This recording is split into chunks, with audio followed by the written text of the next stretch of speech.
Thanks, Venk. So good evening, everyone. I'll make this really quick. I've known Omar now for several years. I met him at Oracle right after the acquisition of BlueKai.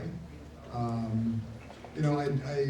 do want to, first of all, before I go there, I want to commend you guys because I know you have a choice, like the airline people, right? You could be listening to Donald Trump right now. I was listening to Omar, and he chose Omar, so I get very comfortable. I personally I prefer Donald Trump any day. If you believe that. No, anyway, seriously. So Omar is a tremendous entrepreneur. He has a fabulous company. It is I think he started in 2008. And from 2008 to essentially last year, he created what was the premier DMP in the business. And for those of you that follow this business, this is a really hard business to succeed in. DMPs are not easy to build and to succeed, and he built the gold standard in this business, and he did it through a pivot. It was not easy. So, and I've had the good fortune to see his slides. So, I'm looking forward to the presentation because this is not an Oracle pitch. This is a presentation about his journey in building BlueKai, which I think is going to be really a lot of fun. So, with that, let's welcome Omar, and look forward to the meeting.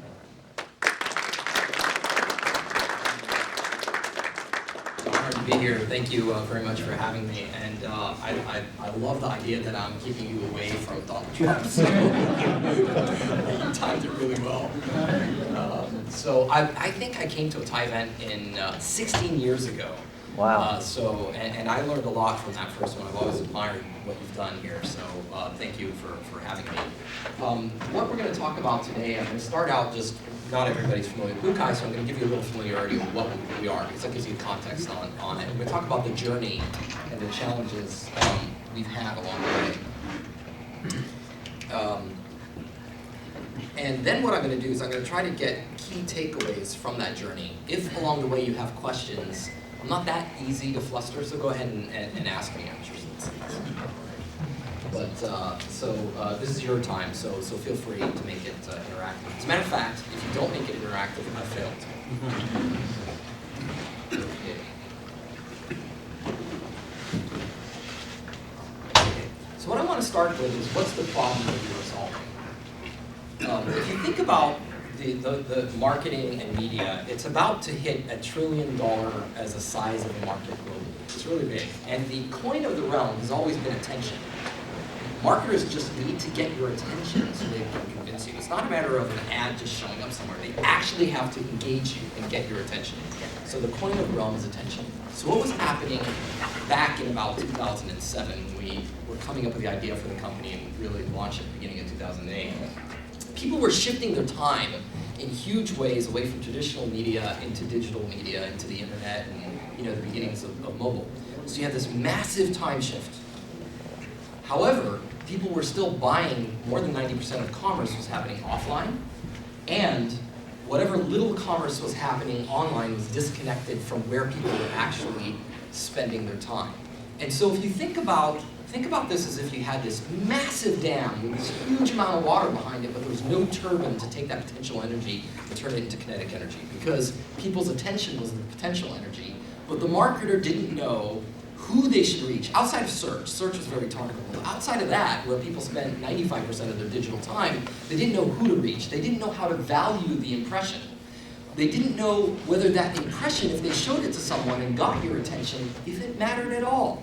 Did it drive any sales? So that was the huge problem that we had with digital back in 2007.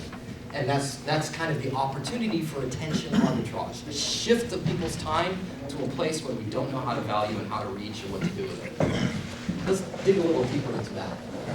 If you look at the 95% of people's time on digital back in around 2007, where were they spending it? They were reading news. They were looking at stupid cat videos on YouTube. They were doing email. These types of areas are very low value in terms of data about what the heck you should show this person on this page. And a lot of the publishers back then would get up and boast about all the great data they had, but what was the data that they had? They had the words on the page of an article that said, some dignitary showed up in another country. That doesn't tell you if you're going to buy a Mercedes or if you're going to take a trip to Hawaii. It doesn't tell you any of that. So we had this problem that all the time people were spending with media was not generating useful data, and the people making the ad decisions didn't know what to do. Again, outside of search, which was the exception. Yet the small amount of the time that they were spending creating very useful signals was outside of where you showed media. So if you went to Edmunds and looked at a BMW, that data stayed within Edmunds. If you looked at Expedia and Kayak and said you were about to take a trip to Vegas, that data was not used outside of there. And if you looked at 90 to 97% of the dollars, it was offline. You were swiping a credit card, and that again is disconnected from media. So there was a wall between making decisions about your attention and having any data about what to do about it. That's what started BlueKai. What we figured was, if we could break down that wall and get truly valuable data, we could become the turbine behind that dam that will take that attention and turn it into kinetic energy. To do that, though, we decided specifically not to be a media company, because we noticed that if you looked in the offline world, you had someone like Nielsen, who was the coin of the realm. If we wanted to be the digital coin of the realm, we didn't want to compete with the Googles and the Yahoos of the world. What we wanted to be is the data that supplied all of them. At that time, there were 300 ad networks. So what was it going to do? Be ad network number 301, which is somehow smarter? Instead of that, power all 300. That was the goal that started off BlueKai. So beginning of 2008,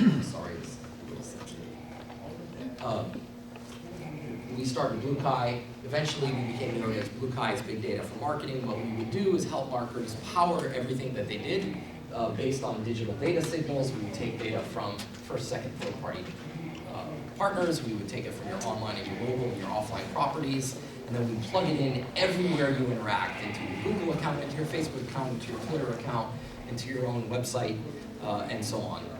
Now I'll walk through, there were actually two businesses underlying here. All right, so what happened in the first phase of our business is we built a two-sided exchange. So we went to, actually it was the beginning, first month, and my co-founder, Grant Reese, we were in a car going to see someone, he said, dude, man, we gotta close Expedia, we gotta close eBay, we gotta close Cars.com. I'm like, whoa, let's just close one of them. Within 6 months, we closed all of them. He was really good. And so what we did is we built this really good asset where we had all of the behavioral search data in real time from Expedia and eBay and Cars.com. Super valuable, never available in the marketplace before. So of course, what happened is all of a sudden all the media companies started doing business with us. And so this is a revenue line. And so we just started growing very fast. We got the team together and launched in I think it was in the summer of 2008. We quickly hit 100 million unique users with very deep data from people like eBay. And then the advertisers started lining up, and we had our first $1 million data buy, and we just started growing. And it was a great trajectory until something happened. I don't remember exactly if it was at the end of 2009. This growth looked unabated, but I had this queasy feeling, and that is too much of the supply of our data came from a small number of sources. So the beauty of that is you were king-made, but the downside of being king-made is the one who king-made you can remove the crown.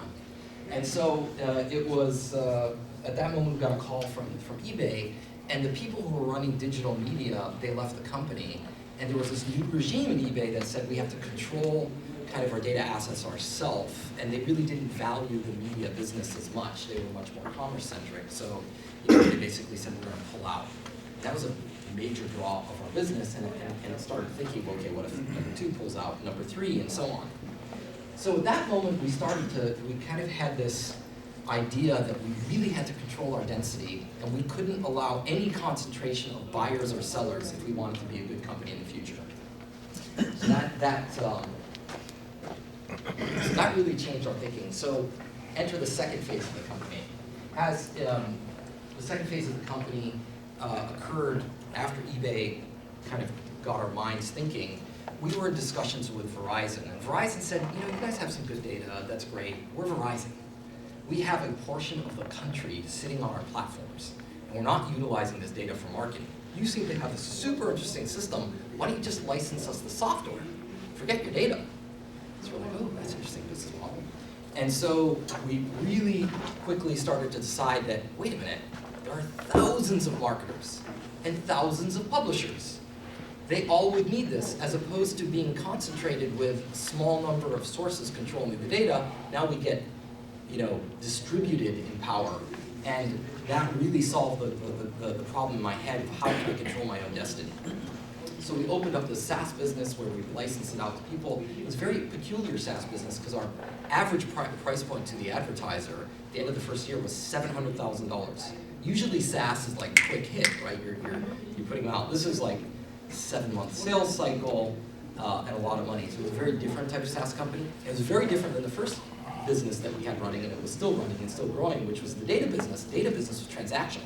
I would log in at any hour and see what data was being traded in the marketplace. There were 30,000 attributes, and each one was priced differentially in an auction system. Very different business. So we had to hire different client services people. If you imagine you're Verizon and something goes down on a system you're paying that much for, no way. You had to hire different salespeople entirely. You had to account management, sales, client services, marketing, everything had to be different. So it was a difficult pivot. As a matter of fact, the investors had a little bit of a queasy stomach because all of a sudden I showed them that we have to completely, invest in a lot of new things. And so what you see is the beginning is this blue bar is revenue we started making from the software versus the orange bar is the net revenue, the revenue we kept from the data. And you'll see over time it was a great decision because what this did is at the end of the day, this grew much faster than the orange bar. And it made us much stickier. And so if you look at the kind of the transitions we went through, we decided on SaaS, we closed our first large marketer DMP, and then we started going to really big marketer DMPs that would do kind of enterprise deployments. For example, what they would do is they'd come in, someone like Microsoft came in and said, we just want you to run an e-commerce store. And then all these groups within Microsoft, as if it was 30 different companies, started adopting the platform, and it would grow that way within companies. And so we quickly reached a third of the top 50 marketers were on our platform, so tremendous amount of data. So imagine you're sitting there with all of the digital data coming out of Microsoft, and HP, and Chase, and Citibank, and AT&T, and T-Mobile, and Verizon. All of them started adopting us, and it was growing pretty quickly. And then we hit profitability. And just when we were hitting profitability, we had never really considered Oracle as a potential buyer. And we had just hired bankers because we were going to buy another company. And then we got the call from Oracle, and then magically, for some reason, I don't know why, but 2 other companies within the same 2 weeks called us and said, we'd like to acquire you, and the rest is history. So that's what we went through. Well, who are you acquired by? Oracle, which brings me to what happened after Oracle. And it's very interesting because part of my journey really started at the beginning. A new journey started at Oracle. When they bought BlueKai, they split it into 2 pieces, into the data business and into the DMP business. The DMP business went into a group, and if you know how Oracle does acquisitions, typically they split you up and you kind of go into functional groups. Marketing goes to marketing, finance goes into finance, sales, that you kind of get split up into this machine. So they took that piece of the business and it did that. And then the day before the close of the business, I met Larry Ellison, and he looked at it, he said, look, I want you to build a new business model for Oracle. Oracle has been selling software, we've been selling cloud, we've been selling hardware, but we don't have a business that actually monetizes data. And if you think about it, we touch a huge portion of the data on the planet. So if you can figure this out and really grow it, that would be great. And so we created the Oracle Data Cloud, which is all about third-party data monetization, consumers, and so on.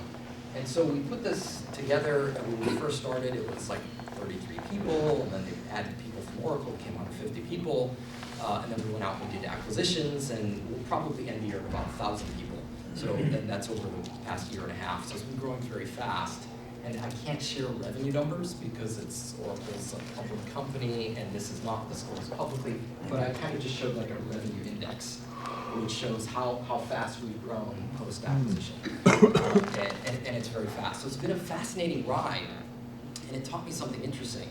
I've seen other situations where a CEO gets bought into a company and he's no longer CEO, and he sits around there moping about, what, I'm no longer the CEO, I used to be the badass in the room, and now I'm like nothing. And then the energy emotes from it, it's negative energy, and the people on his team sees it, and they have attrition, and so on. And it could have gone that way, but they were really good to me. And so I just said, why don't I take it on this challenge? So the next time I did an acquisition, I made sure we kept the CEO like of Datalogics with his team intact, giving him a really important position, and the whole management team stayed. Not a single one of their management team left, which is not the usual for Oracle, not even the usual for other acquisitions. So there's just a note for you when you get to the point where you sell, make sure that post-acquisition, you have a decision to make. And most people will make the decision, okay, I already made my money, and I'm no longer the CEO. You can also learn in that. This has been a great platform for me to learn. It's been a lot of fun. So what we do now is we get data globally on what consumers say, what they do, what they buy, and we build it on top of a platform of identity, which I'll talk about in a minute, which helps you target, personalize, and measure. And we do this at a pretty big scale. We touched over 1 billion profiles. We see now 3 trillion data, $3 trillion of transaction data on what people buy at the SKU and household level. We bring that into most of the households in America. We then connect it to about 229 million devices.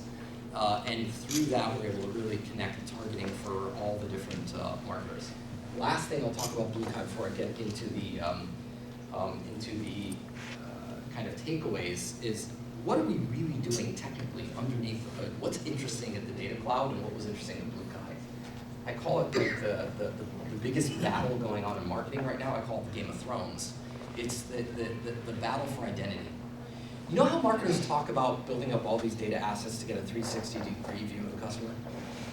The reality is the best of us have an 18-degree view of the customer. Why do I say that? Because most of us have about 20 different digital addresses. Think about it. Several emails, several social addresses, an anonymous cookie on every browser.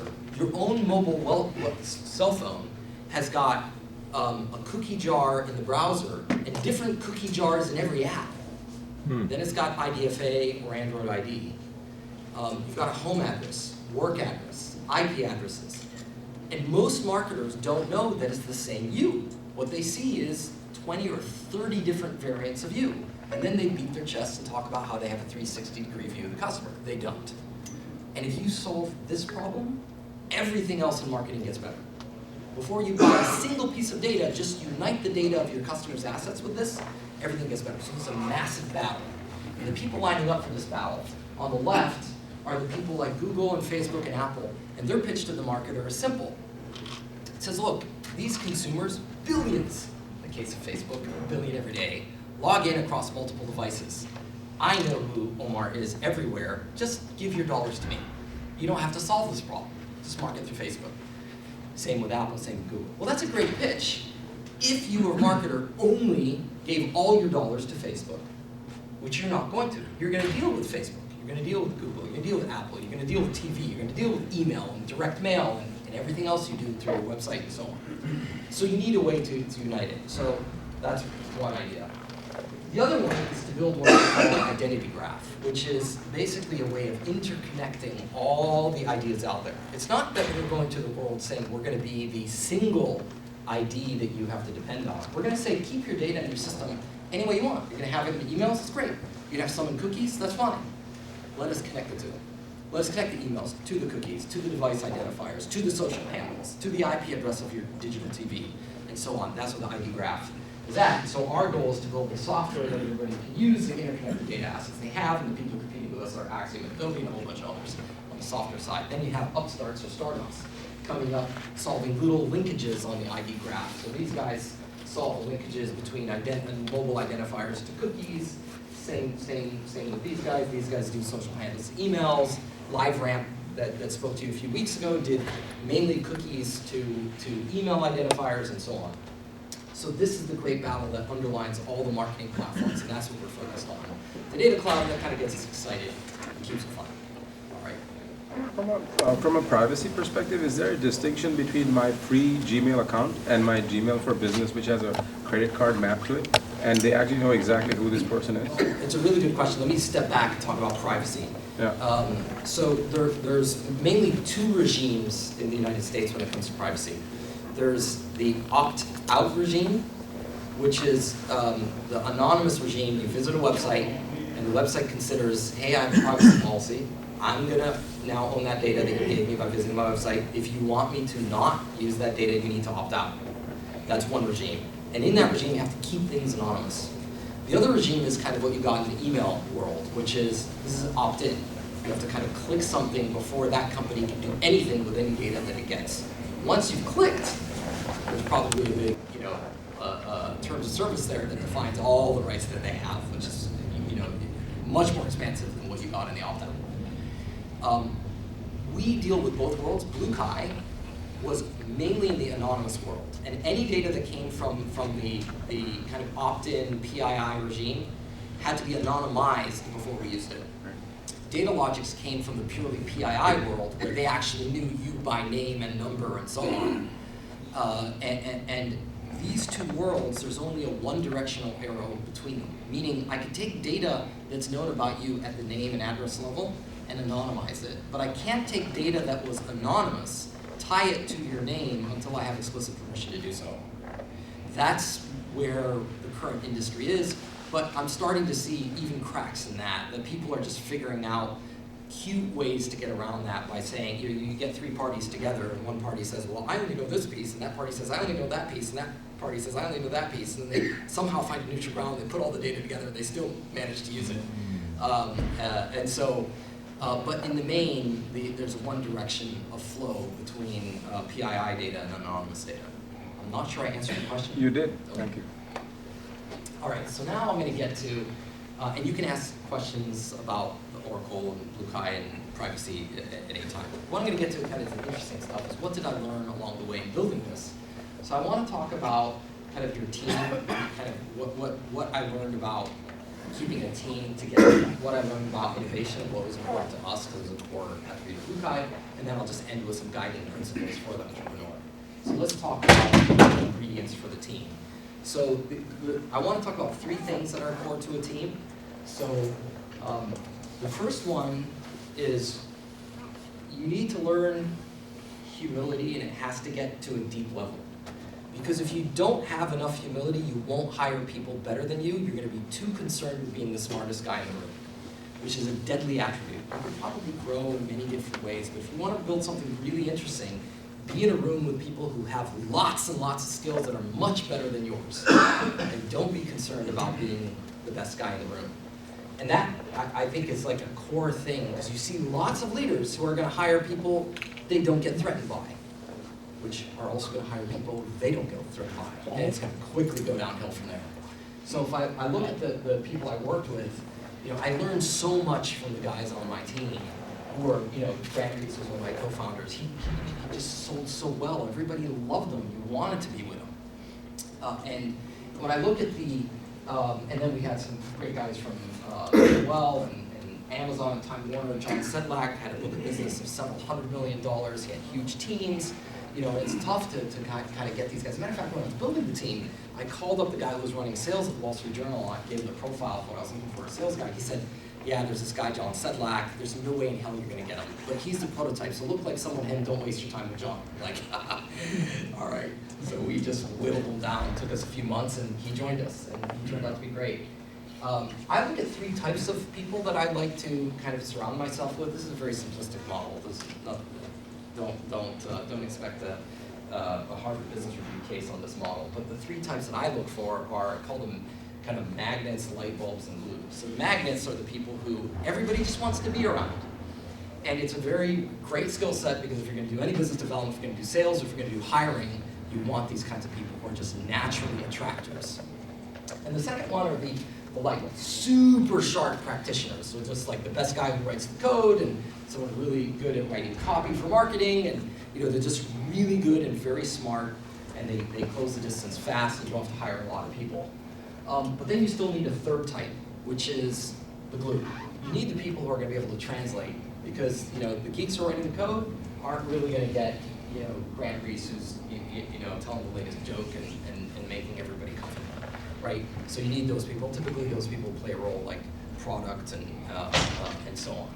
And so what was interesting about remembering this is where arrogance gets in the way, back to the humility thing, is the guy who was super sharp looks at the guy who's really affable and friendly, looks down on him. He thinks he's the badass, and that guy who's like, really likable isn't as smart as him.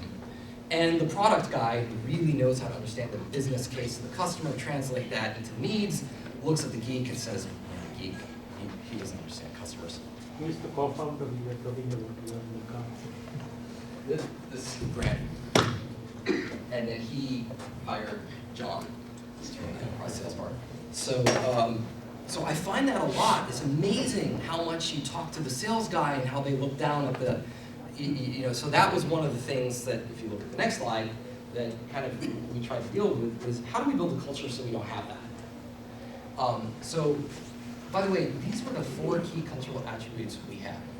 They don't really matter for you. You've got to get a culture that fits yourself.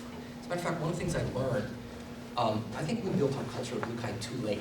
At the beginning, we tried to build a culture without speaking about it, and so it just became the average of the founders, which isn't really the thoughtful place you want to be.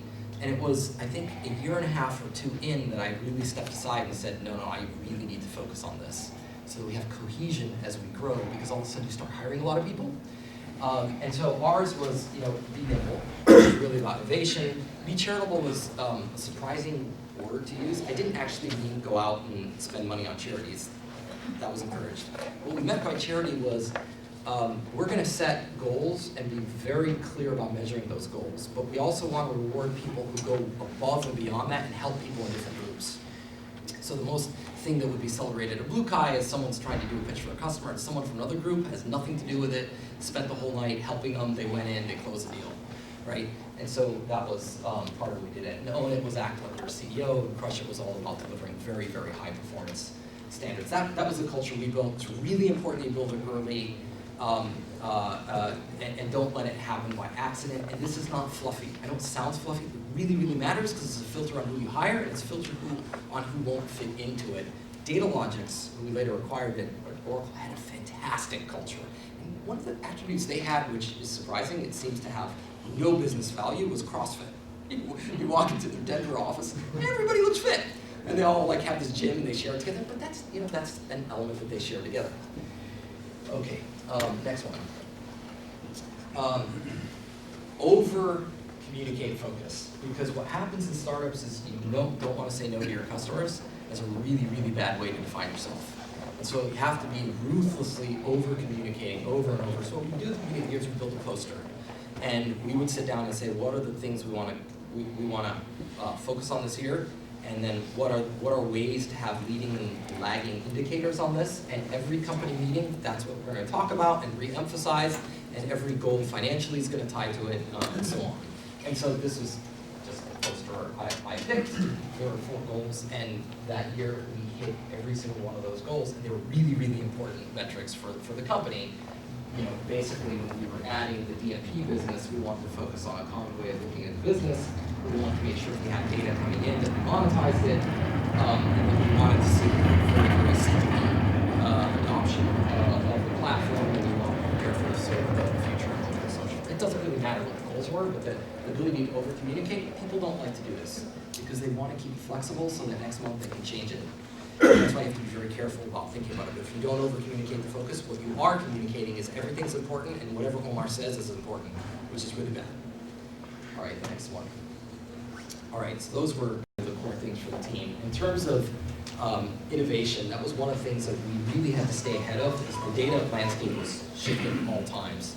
So the first thing is the word BlueKai comes from Blue Ocean Strategies, which was a book. Anyone here read Blue Ocean Strategies? Right? Okay, cool. So the focus word, there's a bit of a paradox here, because everything you said applies to focus at a tactical level about don't please every customer. And yet there was a Verizon case. So at a strategic level, you kind of took your eye off that data ball, became a software company. And in that sense, and not only did you do that, not only did you pivot, but you didn't end the data thing. You did this and that. Yes. So that doesn't sound like strategic focus either, but and that worked. So Can you comment on that? Yeah, so you do have to accommodate change, but typically what you want to do is keep that to a small group of people until it becomes the point where you're going to roll it out to everybody. And so the DMP was something that it probably took over a year to bake, right, with a small amount of people. And we understood the strategic shifts in the landscape, right? So I think sticking to a set of like 4 goals for a company doesn't prevent you as the CEO and the chief product officer and a few people from running experiments and figuring out what the major shift in the landscape is going to be. So I think this point, we'll get to it on innovation, the next 4 points. I'll get to some of these core issues. How did we get to the pivot and so on? So the first one, Blue Ocean Strategies, the simple summary of the book is, when the guys who were creating Southwest sat down and described what they do, they realized they were competing with buses, not other long-haul airlines. That insight made them create a new marketplace that didn't have all the competition and blood and sharks in the red water. They created a blue ocean. That was the idea about this. And the insight when we created BlueKai was we wanted the core infrastructure for the media ecosystem without ever serving an ad. And you might think that's easy looking back. Almost every data company that competed with us had a media business. They all would try to sell data, find it hard, say it's much easier to sell an IO, let me build those business. They'd ramp up to $100 million faster than we did, but the amount of money that they kept at the end of the day wasn't that much bigger. And then investors started catching up with the fact that you have hundreds of these guys, they look very similar, and if you're not going to be number 1, 2, or 3, is this really an interesting business to be in? And so that was something that kept throughout the 6 years of BlueKai. We stayed away from the temptation of copying everybody else, and we stuck to trying to make our own market. The other thing that we focused on, which is probably obvious, is we focused much more on the value creation than the monetization.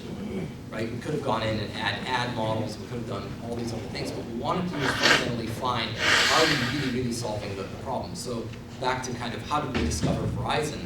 We'd go in, how did we really get to the Verizon DMP use case? We'd go into all these marketers who would buy data from us, and then I noticed this really weird problem. If I gave them a list of customers, of 1 million customers, that was so good that it descended from heaven and Moses delivered it on a tablet, and he gave it to them, they took the 1 million names and they showed ads to them, what happens? They come to the website, and 96% of the people who come to the website are not going to convert. What are you going to do after that? You're going to retarget them. Then they're going to come back and they're going to convert. Who's going to get the credit? The website, not you. Not you for delivering that perfect list of people. They're going to forget that. They're going to give themselves credit. So we realized we're sitting on a broken attribution system, and that if somebody were to come in and help them figure out how to utilize their data, they would then judge external data through the lens of their own first-party data. That's how we stumbled upon the idea that we had to be the platform of first-party data in order for them to even appreciate the third-party data. So that continued focus on value creation ahead of monetization is, I think, what lets you get to the next opportunity rather than, because you're not a public company. You don't have to only think about next quarter's numbers. What was the need for eBay to share their data with you?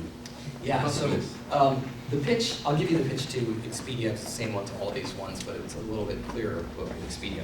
We went to the CEO of Expedia and we said, do you believe that you can stay the best travel company in the world?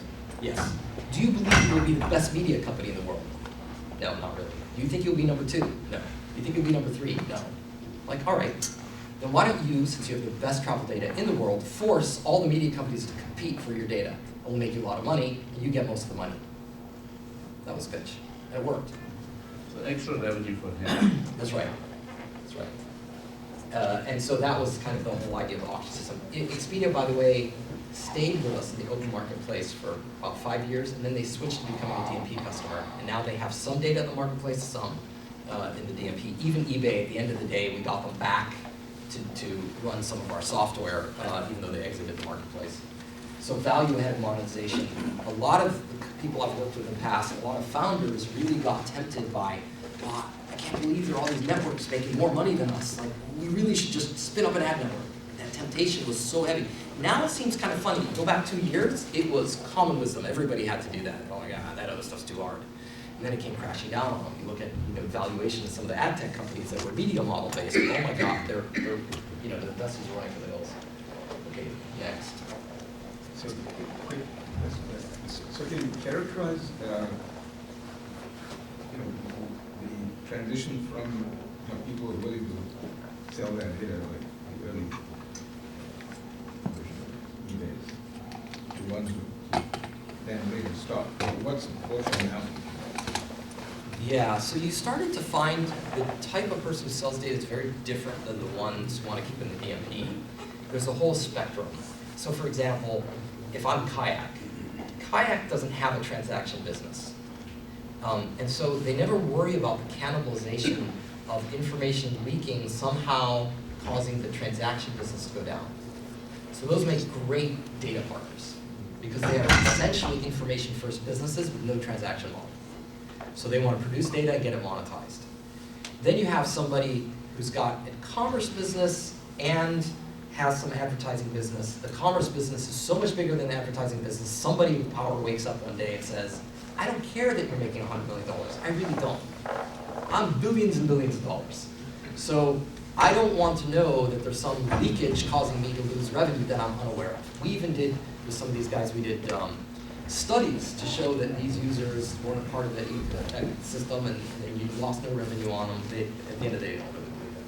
So the better partners and the creators of data are the ones that don't have mixed models where they're worried about cannibalization of transaction revenue.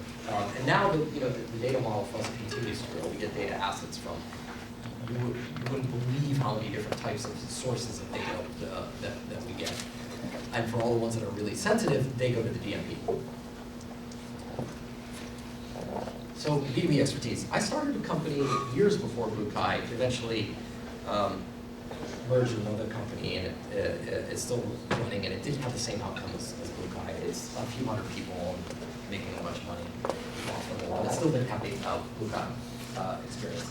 When we were looking for our funding, it was 2001, and I remember that time I had this feeling like anybody could just shake a tree and a VC would fall out and hand them money. And I am clawing my way to raise a $2 million round. What's wrong? Accelerate now to 2008. We're raising money for BlueKai. The market, it was October, and I'm walking to VC's office, and the market is, the floor is falling out from under the market. All the signs show the stock prices go down. Everyone's scared. We closed a round in 2 weeks, and with 4 bidders on the round. Like, what was the difference? I'm the same person. It was this, that I spent a lot of time in the media ecosystem, in particular in how to optimize advertising and data targeting, very specific. By then, I knew most of the CEOs of the ecosystem, and they knew me. And the guys who funded me tried to hire me to run something for them. Huge difference. The first time, when it was like hard to just raise $2 million, I remember we went into this agency in New York to get their advice on something we were doing, and the guy stopped me. This is what he said to me. He goes, Omar, you and your CTO, you parachute from Silicon Valley here to Madison Avenue, and your parachute's still stuck on the door. You don't even understand how our business works. I never forgot those words. Because he was right. You come in to transform a B2B industry, you don't know how it works, you don't know the names of the key people, because buying decisions are made by people. They're not made on pure logic. They're made on people who they trust and they like, who are going to make them feel good and know that they're going to do good business based on that. If you don't get the insides of it, you're in trouble. So that's where I came up with this kind of rule of thumb. Anybody can be a B2C CEO. Anybody, because we all are consumers, right? You can introspect into yourself as a consumer. For B2B, you better build serious expertise in the domain. I can't tell you how many entrepreneurs I meet who come into a domain they don't understand and tell you how they're going to transform it. It's possible. But you're going to be competing against a CEO who's been in that domain for 10 years and knows everybody. He might move a lot faster than you, so just be careful of taking a lot of money. That's my B2B expertise. Last one. A lot of people look at polar bears. They look cute. I put this picture up here not because they're cute, it's because they eat their children. So the key thing when you're doing in innovation and you're building a marketplace, all of a sudden you're going to find somebody talking about a layer in the ecosystem that's lower than yours, and he's going to commoditize that layer, right? And he's going to piss you off. What you need to do is, instead of being pissed off, figure out who's going to commoditize your lunch and go build that. so that you have that layer of the stack. So if you think about what we did, we built a marketplace, and it became clear that somebody could build a platform for first and third party data and just sell it on a license basis and put us in a bad position. We said, well, geez, we better own that. And so it's very important for you to be open to that and not stuck on, because if you looked at our revenue curve, it was up and to the right. But the bigger growth was around the corner at a layer that was below us. So you have to be prepared to cannibalize your own business before it gets cannibalized. So those are my key kind of takeaways on innovation. And this is, I'll end with this, which is kind of parting guidance about you, the founder. So the first one is you're the founder. You own a whole bunch of shares. If your company succeeds, you're going to do well. So make sure you get really, really busy giving a lot more than you take. Don't be so focused on that. You know, don't be so focused on the share of the pie and how many re-ups and all that. You're gonna do just fine if you succeed. So make sure that that kind of temptation is there. And if you don't really love what you do, no amount of like you're gonna pivot. You're gonna go through many years of doubt. There's gonna be all these issues. So you have to really be passionate about what you do. Rather than just enamored with, oh, this is a way I'm going to make some quick money. I know this is obvious, but I'm just sharing what I ran into. The third one is the least obvious. Maybe I'm just not emotionally intelligent. The spousal debt you will generate by building a startup is unbelievable. Like, you don't realize it, but when you're traveling that much, even when you're home, as hard as you try, many times you're actually not home. This is just for, because you're ready for that phone call. Your co-founders, people are calling you at any hour, and you will answer the phone, and your spouse will tolerate it, right? And so you're creating all this debt, and you would not have succeeded without them, and it's just not obvious. And it started to become clear to me later what happens after I sold the company. Before I walk into a meeting, I have a bunch of people who are preparing for that meeting. I have an admin who got all the schedule done. She bought me the tickets. My wife was taking care of the fact that I'm not home. This whole ecosystem around me is helping me out. I don't even realize it. I'm just too busy trying to, further the cause. And so, if you're going to go through a long haul, start to remember your spousal debt now.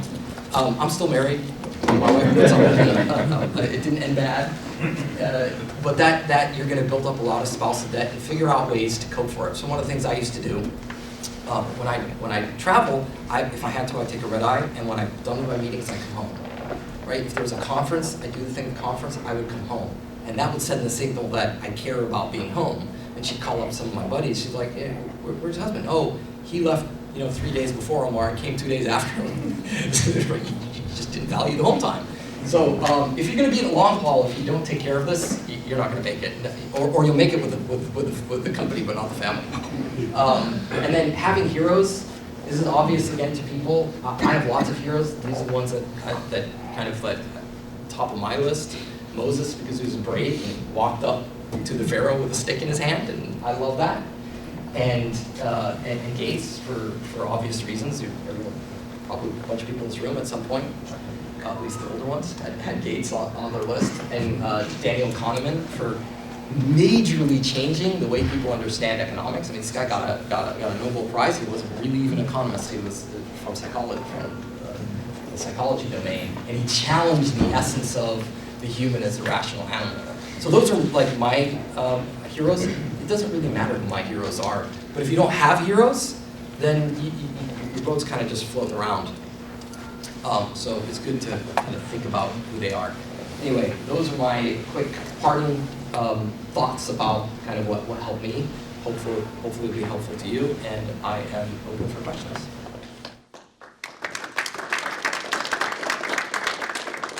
I really enjoyed your presentation, but I'm a little unclear.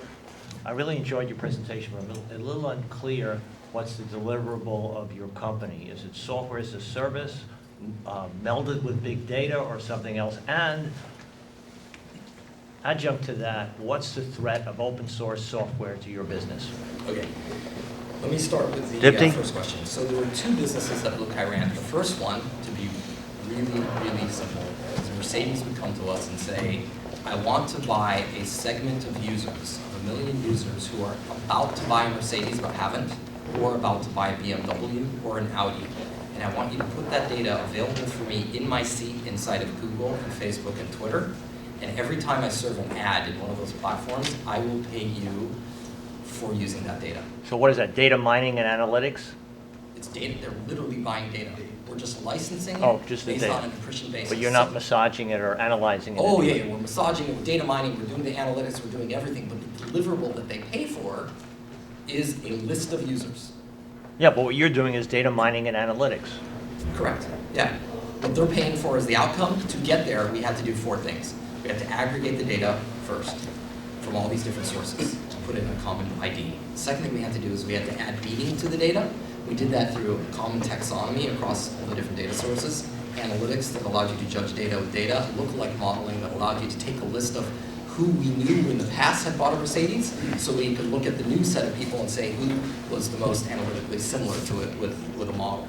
So that's the second stage. The third stage was all about information rights, which data could be bought by who, how much has to be paid for it, what the privacy rules are, how long it had to live. And the fourth part was what we called activation, which was real-time streaming the data into 300 different platforms and making sure that data was usable by them in as close to real time as possible. So that's what we did, but what they bought at the end of the day was data. That was business number 1.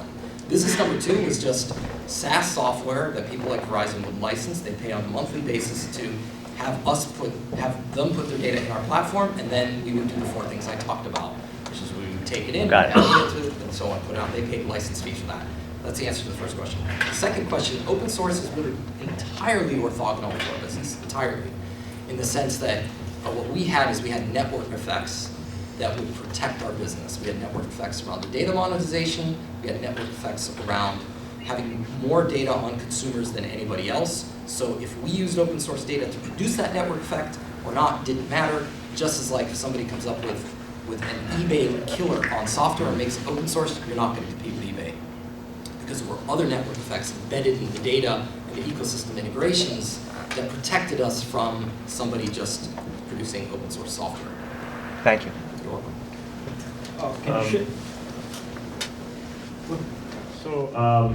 Anecdotally, what I'm seeing is that, today you go to a website, retargeting, you buy the damn thing, they chase you 500 places. You go to Fortune or Forbes, it's almost impossible to read the article anymore. Because they come up with 5 craps of ads in front of your face. Right. And I'm finding anecdotally, talking to other people, that they're all annoyed. And many of them have just put ad blockers. I put an ad blocker, finally got sick of it, put an ad blocker in.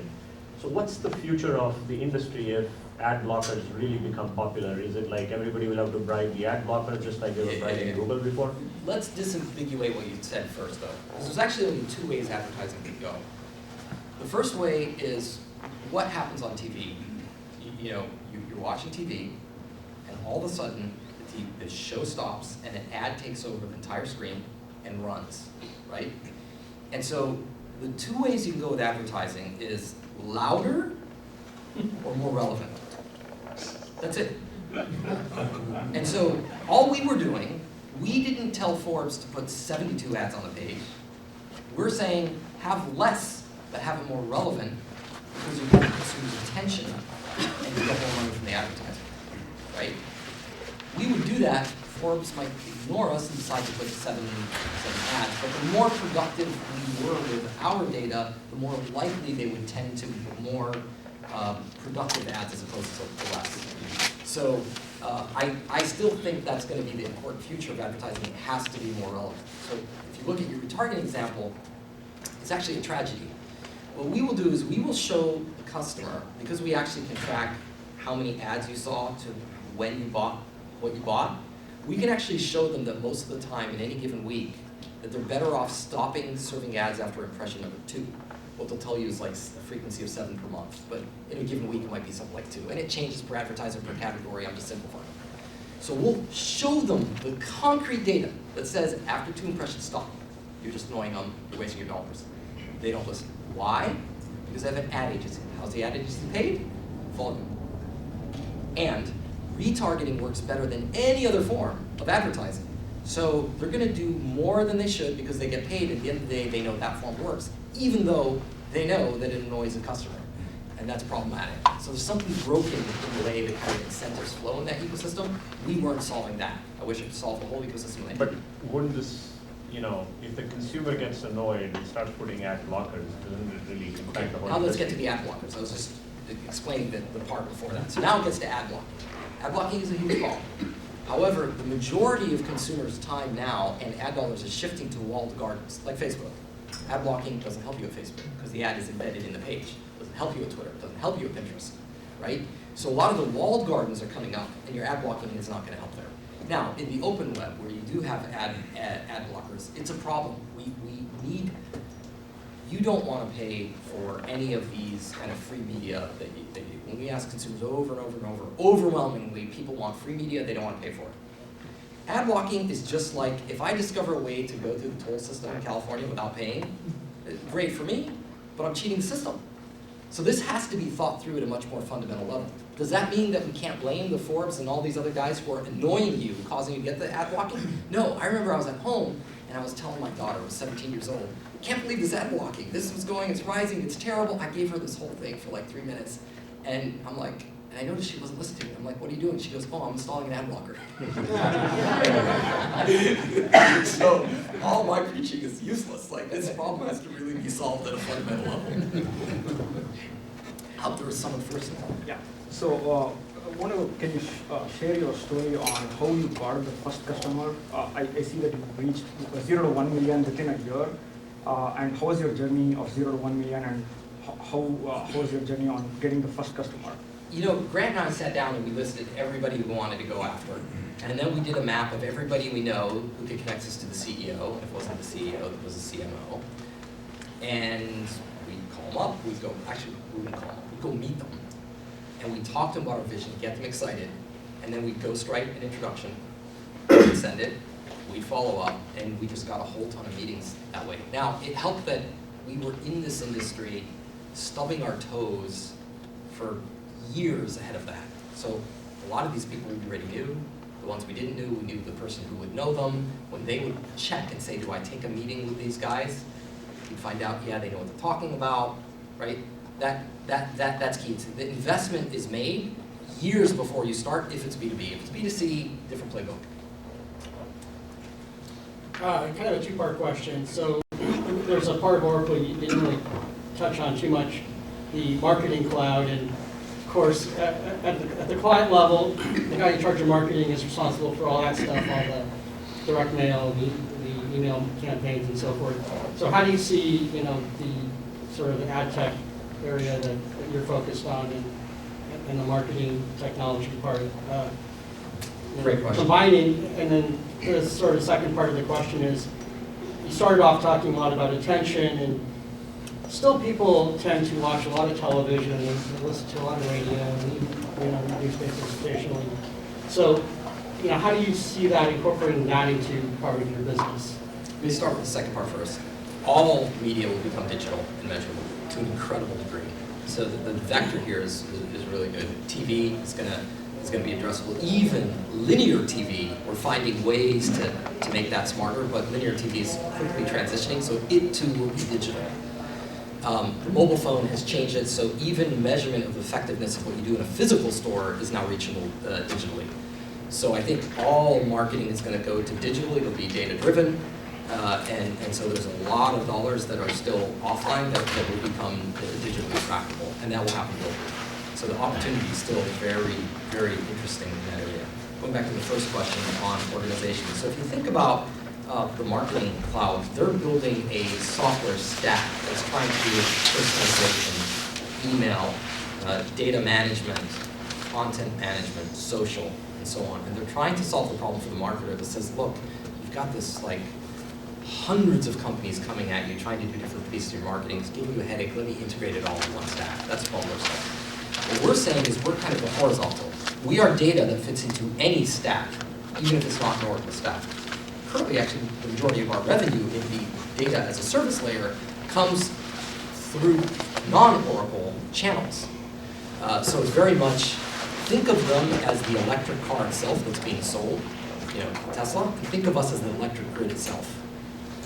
So they're very, very different. We still sell to the same customer, but we're not required in the same deal. And as the phone call I got just before I jumped up here was from Kevin Ackroyd, who runs the marketing cloud. So we obviously collaborate very tightly, but they're very different. And it was, Larry had this really interesting insight. He said, you can sell to anybody, your data as a service, even if they're not using our marketing stack. And he already had thought through that because the database group sells to anybody, even if they're a competitor of the app group. So we have that same mandate. Omar.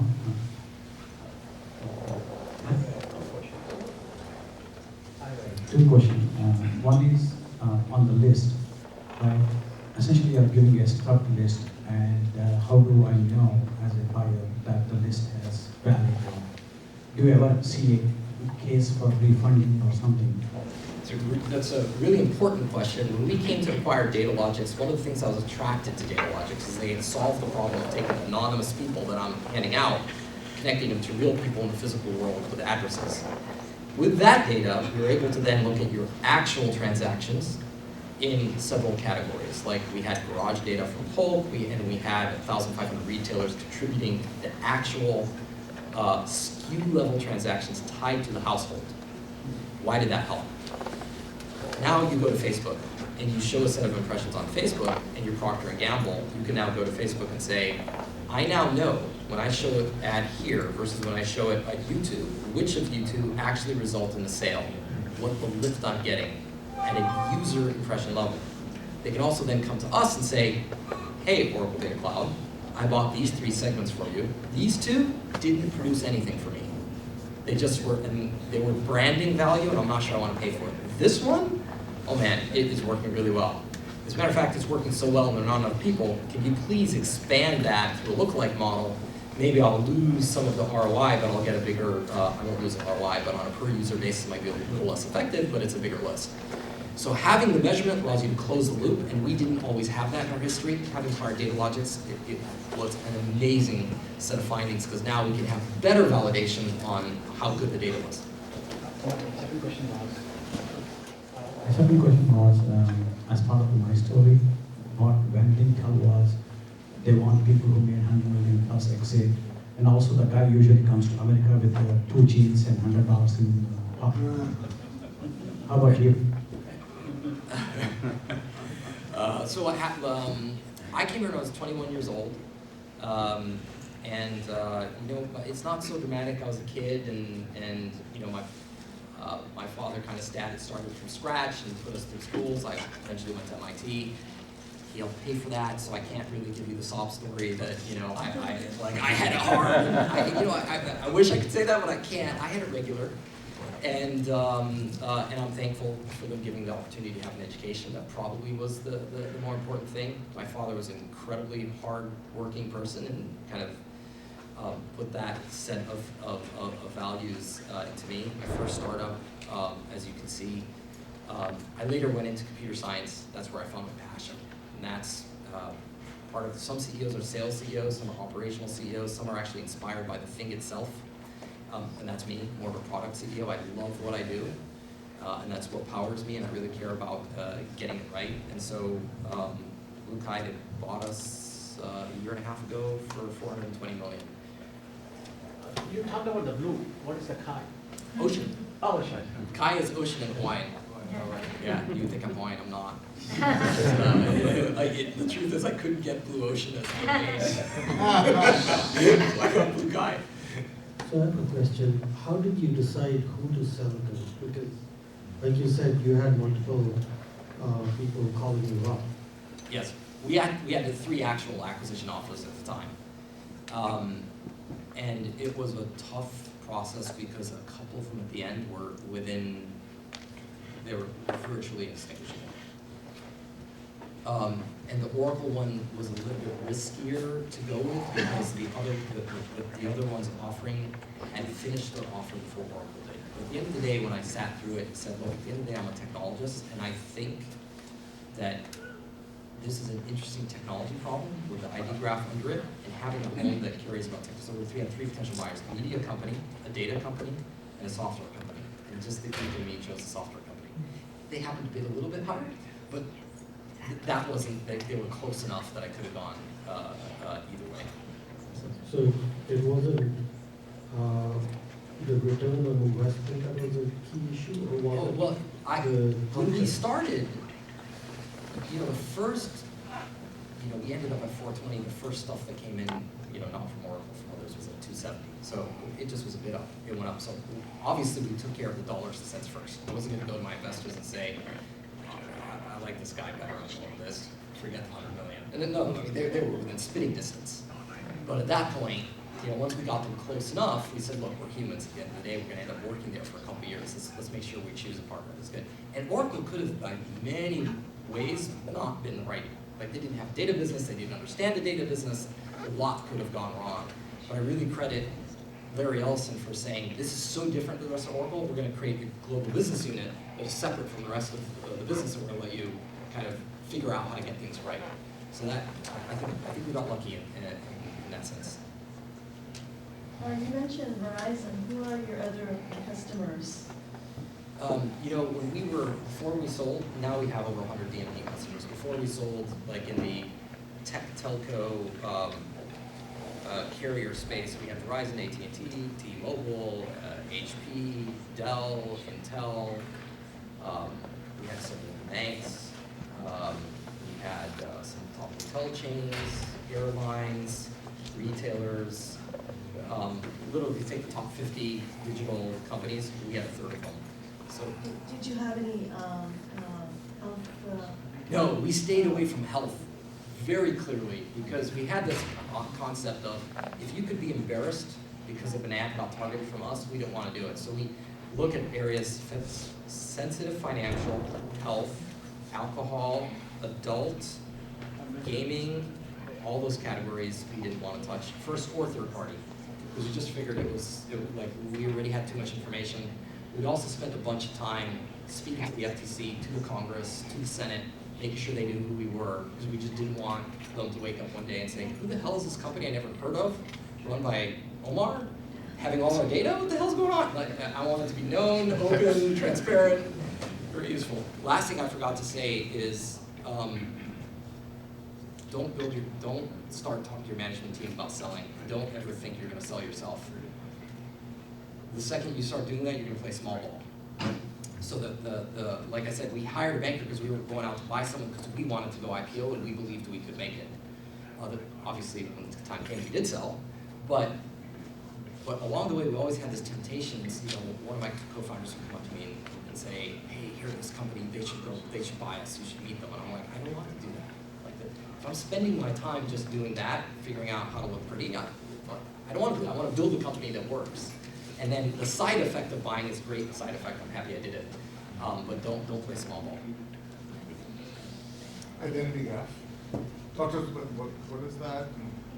Yes, so the identity graph was the whole Game of Thrones thing that I was talking about. It's very simply the separation of the data from the data about the addresses. Meaning, somewhere in an ID graph at Oracle, it will have a hashed identifier for Omar Tawakol at Gmail, which is my email address, connected to a cookie on 3 different computers, connected to my IDFA sitting right here, connected to Omar Tawakol on Twitter. And it's just a bunch of linkages, and we can use those linkages to make sure that data flows across channels for the customer. Very, very valuable asset that's incredibly hard to build. I'll give you an example, LiveRamp. For 5 years, they were connecting cookies to emails. After 5 years, and they were the best at it, they had a 50% match rate. Give them 100 emails, only 50 were matched. 5 years, a single linkage, 50%, and it's not even 100% accurate. So think about how hard this problem is. I look at this as a 5-10 year war, and we're in it to win it. We'll see what happens. But, and maybe 1 or 2 winners. Or, historically, from what little I know about your business, it's like the e-commerce transaction history has been the strong predictor, like as you described as well.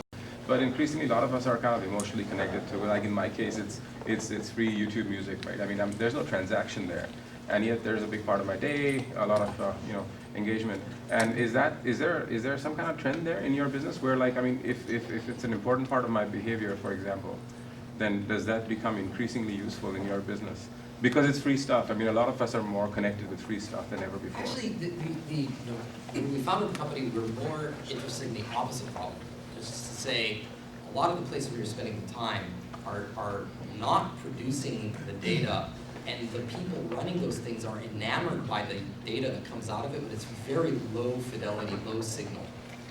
What we need to do is go find the real signal that's got a lot of value in building a model, and make sure that's available so when you show up at YouTube, you're showing the right ad, rather than trying to squeeze the water out of the rock, which is YouTube. So if you think if you're Google, you've got search sitting here. And that's much less percentage of your time, but it's so much more valuable in figuring out how to color the time of YouTube. Now, that doesn't mean we shouldn't be looking for the intersection, which is areas that are both producers of high-value data and a high amount of time, but we actually don't have to, because the technology we've built has said, I can port data about you from high-value, low time to high time, low value. And so there isn't a limit causing us to think like that. I'm not sure I answered your question. It was a complicated question anyways. Yeah. So, when you're collecting this information, this actual data about individuals and standardizing it and applying your taxonomy, and I think a little bit of a detailed question, there's opportunities for creating derived values. There's opportunities where you put this data together and begin to say data from a certain vendor and data from another vendor creates derived values, and now you compare a multiplier effect, right? 1 + 1 is equal to 5 or something, right? And I'm kind of curious, like, did you consider going down that road? And if yes or no, and if not, then what was the reasons why you did that? Yeah, good. This is a really important question. So if you look at the 3 flavors of data when I think about building a data asset, the first level and the lowest level is aggregation. Taking lots of data from multiple sources, aggregating it so buyer and user of data has enough to deal with. That's really a start. I'm sorry, the first level is wrong. Just take the data. So for you do a deal with Dun & Bradstreet, now you have a whole bunch of data. The second level is aggregation from places that never have been connected before, creating value in and of itself. The third and most useful one is when you're actually deriving it based on algorithmic insight. And in that case, what we want to do is have some marker of truth that you can create your algorithm. Otherwise, you're kind of just stabbing in the dark. And then the fourth is closing the loop on knowing did that algorithm actually produce a lift in sales. So there are different technology problems along the way. So at BlueKai, we're really good at the aggregation and really good at the activation. And we were just starting to build up all these data science capabilities. So we had lookalike modeling, and then we opened up our platform for other people to be doing lookalike modeling. But we didn't have the loop closing for us to really inform us if lookalike models were good or not. And so that's what happened when we acquired DataLogix. They had a very large data science team because they had the marker of truth, did you buy or not buy, offline, that allowed them to take their lookalike models and really fine-tune them. And I am fascinated by that group. They're really, really good, and it's changed my understanding of the value of the data asset that we created. And I wish I had built that data science team earlier. Having said that, we have to crack the problem of knowing the marker of truth, or else you've got all these data scientists creating all these algorithms, but you don't really know if it's doing the right thing or not. So you kind of need both. So that's a good question. How Google remove the ad blocking plugins from Chrome browser or anything? Why don't they remove the plugins? You know, I don't know. Google tends to be the friendliest in this area. I think that Google, if you think about it, there's a battle of business models. Google's is advertising, so it's not in their interest for ad blockers to proliferate. So they're really on our side. Whether they force it really strictly or not, they probably have to tread very carefully. Apple, their business model is they make a lot of money every time you buy an iPhone. They could care less about advertising. I remember once there was a story about one of the top executives, which will remain nameless, at Apple, got this email from WPP. WPP is the world's largest agency. And he told me this, stop emailing. Who the hell are you? He was annoyed. I'm like, this is WPP. Right? And so they're not that friendly to the ad business model. So they will likely continue to allow ad blocking to proliferate. And then you look at someone like Amazon, they make money off of commerce. They're kind of, I don't think they're going to care either way because they're going to make money off the transaction. They have an ad business, they care about it, but not as much as Google. So it's the titans here are going to help or not help. Luckily, Google side. Facebook, oddly enough, won't get that hurt by ad blocking because their ads are embedded in the content of the page. So they're lucky, and they are growing fast. So I don't expect the help to go from them. So I don't really know the answer on why Google, doesn't just stop it, but Google tends to be very careful about, what it does with its browser. The FTC's looking at them, so they have to be a little bit careful. But they're on our side.